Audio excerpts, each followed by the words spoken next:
I was born in a small Albertan town to a troubled young woman. She was a partier, so in her home, I was abused, neglected, and eventually abandoned.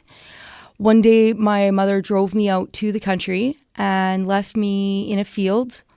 My dad found me there a short while later, and from that point on, I stayed with my dad. Growing up was extremely difficult due to the abandonment from my birth mom. And I had a lot of problems like in school and just being rejected because I didn't have a mom. So I developed a self-hatred at a very young age. And this self-hatred manifested into suicide attempts and addiction.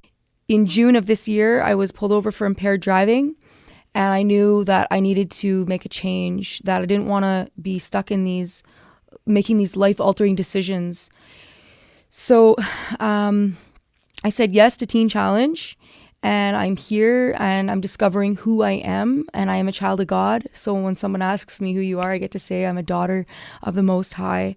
And it's a journey. Definitely the layers of trauma are being ripped away piece by piece. But I'm really grateful to be here. And our thrift store, downtown Brandon on 7th Street, is an amazing opportunity for me to gain work experience in the lifestyle I came from. You know, we don't have a lot of work experience, so it's a good opportunity in that aspect, as well as ministering to others. We get a lot of people coming off the streets that are high or coming down, and I get to just love on them the way Jesus loves, and I get to pray for people. I think that's like one of my highlights, is just ministering and praying for others. I was 13 years old when the addiction hit, and by 15 years old, I was a full-blown meth addict.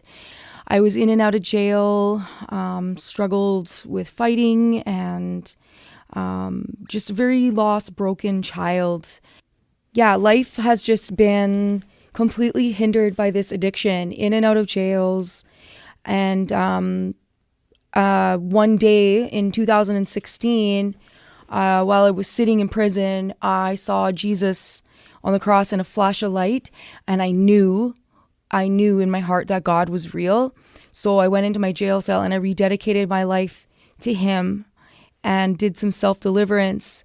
It wasn't enough to keep me sober. When I got out, I did relapse, and I continued to relapse. And that was just kind of just the pattern that was familiar for me. So